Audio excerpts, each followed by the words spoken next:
Kidney পাচার চক্র কিন্তু এখনো চলছে। একজনকে কলকাতা থেকে পাঞ্জাব নিয়ে যাওয়া হলো কাজের নাম করে, তারপর তার কিডনিটা কেটে নেওয়া হয়েছে। যদি একটু দেখান আপনার পেটটা খুলে, প্রথমে প্রত্যেককে দেখিয়ে আমি সেটা শুরু করি। দেখুন পেটের কিভাবে কেটেছে, কিডনিটা বের করে নিয়েছে। তাহলে এখনো পর্যন্ত কিডনি পাচার চক্র সেটা কি এখনো পর্যন্ত রমরমা চলছে? আমি কিন্তু এই মুহূর্তে দাঁড়িয়ে রয়েছি বিধাননগর সাউথ থানা এলাকায়। বলছি, কি হয়েছিল যদি বলেন? আমাকে হাউসপিং এর কাজ নাম করে দিল্লি নিয়ে যাওয়ার নাম করে পাঞ্জাবে নিয়ে গিয়ে এইসব করা হয়েছে। কে করেছে, কে? প্রভাস মণ্ডল। সে কে? সে আমাদের পাড়ায় ভাড়া থাকে। ওর আদি বাড়ি হচ্ছে তোমার আদি ইয়েতে ডায়মন্ড হাবড়া। আচ্ছা, সে কি বলেছিল? যে হাউসপিং এর কাজ হবে, আপনার মাইনাটা বেশি দেবো, হয় 20,000 টাকা মাইনা দেবো। কোথায় যেতে বলেছিল? দিল্লি। আচ্ছা, তারপর? ওখান দিয়ে আমাকে পাঞ্জাবে নিয়ে গেছে। তারপর? তারপর পাঞ্জাবে নিয়ে গিয়ে বলছে চলো ভাই, এক জামা প্যান্ট পরে এসছো হুম, আর জামা প্যান্ট কিনতে যাবে বলে নিয়ে গেছে। হুম, আর হসপিটালের কাজই বলেছিল। এবার হসপিটালে গিয়ে এই কাজ করাবে স্যার, আমি জানতে পারিনি। আচ্ছা, এবার তারপরে হসপিটালে ঢুকিয়ে দিয়েছে একটা ছেলে, ওর নাম হচ্ছে শাকিল। ঢুকিয়ে দিয়ে চলে এসছে। তারপরে 8:30-8টার দিকে কি একটা দিল, আমার ঘুম চলে এসছে। আমি ঘুম দিয়ে উঠে যখন, টাইমও জানি না কখন উঠেছি, অন্ধকার। ঘুম দিয়ে উঠে দেখছি আমার মুখে পাইপ পাইপ ঢোকানো। ঠিক আছে। এবার আমি উসপাস উসপাস করছি বলে যে জ্ঞান ফিরেছে। এবার ওরা পাইপটা খুলে দিয়েছে, তারপর দিকে নড়তে চড়তে পারছি না। এইখানে চ্যালেঞ্জ করা, বাথরুমের জায়গায় চ্যালেঞ্জ করা ছিল। ঠিক আছে। এবার জল খাওয়া বলছি, জলও দিচ্ছে না। আবার কি একটা দিল মুখে, আবার 2-3 ঘন্টা মতন হুঁশ নেই। আবার যখন হুঁশ আসলো, তখন আবার কি একটা ভেঙে দিল মুখে। আবার ওরকম ঘুমালাম।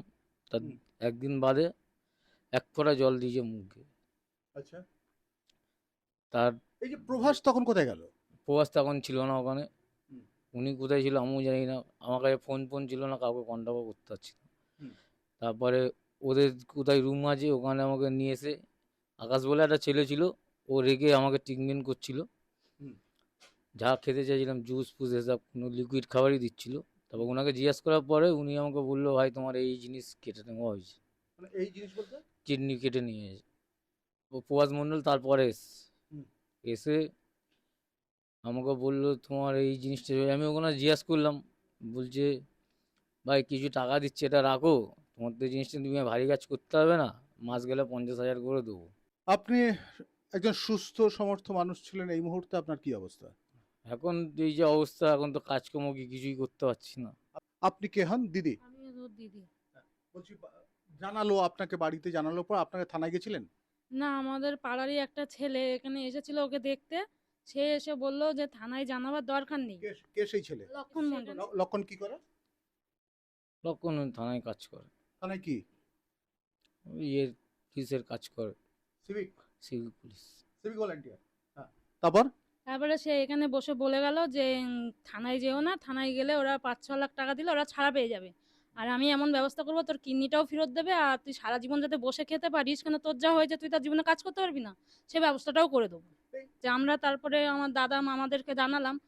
ওরা বলল না, এসব থানায় গিয়ে তোরা কেস কর, তারপরে দেখছি কি করা যায়। থানায় অভিযোগ করেছেন? থানায়, হ্যাঁ, থানায় অভিযোগ করা হয়েছে। মঙ্গলবার দিন গেছিলাম থানায় আমরা।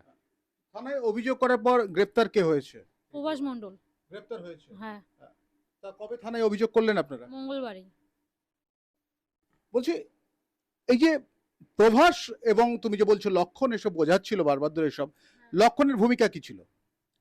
সেটা আমি বলতে পারবো না স্যার, আমি তখন সুস্থ না, আমি এখানে শুয়েছি। লক্ষণ কে? ওই প্রভাসের কেউ কি? না, না না, আমাদের এই পাড়াতেই থাকে। পাড়ায় থাকে, ওর সাথে ভালো পরিচয় ছিল। লক্ষণ সিভিকের কাজ করে? হ্যাঁ, আমি তো এখন শুনছি, আমি মানে জানি না পুরোটা ঘটনাটা। মানে লক্ষণ ও কি কি আপনাদের করে? এসে ভয় দেখিয়েছে? ভয় দেখায়নি, ও শুধু ওইটুকুনি বলে গেছে যে এই থানায় গিয়ে কেস করতে হবে না, ওর যা ক্ষতি হয়েছে ওর কিডনিটা প্লাস ও ফেরত দেবে। মানে প্রভাসকে বাঁচাতে চাইছিল? ওর এক কথাবার্তা শুনে তো সেটাই মনে হচ্ছে, কেননা ও তো বলেছিল যে ওর কিডনি ফেরত দেবে প্লাস ও যে সারা জীবন যাতে বসে খেতে পারে সে ব্যবস্থা ও করে দেবে। এখানে তো সেটাই দাঁড়াচ্ছে যে ও প্রবাসকে বাঁচাতে চাইছে। না হলে তো এরকম কথা বলতো না। ও যদি পুলিশের কাজই করে থাকে তাহলে তো ও তো বলতো যে তোমরা থানায় যাও। তাহলে ও তো সেটা বলতো প্রভাস না। কি এই চক্রের সঙ্গে জড়িয়ে রয়েছে? অবশ্যই জড়িয়ে রয়েছে, নাহলে আমার ভাইকে এরকম মিথ্যে কথা বলে কেন নিয়ে যাবে ও? আমার মনে হয় লক্ষণও থাকতে পারে, কেননা নাহলে সে এরকম কথা কেন বলবে যে তো যা হয়েছে ক্ষতি হয়েছে, সে ক্ষতিপূরণ আমরা দেবো, আমি ওকে ওর সাথে কথা বলে আমি তোর ক্ষতিপূরণ করে দেবো, এরকম কথা লক্ষণ বলে গেছে। আমার এখানে বসে খাটে চাপড়িয়ে বলে গেছে। লক্ষণ টাকা নিয়েছিল, প্রভাসদার কাছে চেয়েছিল। আমাকে প্রভাস মণ্ডল বললো যে 15,000 টাকাটা দাও, লক্ষণকে দিতে হবে।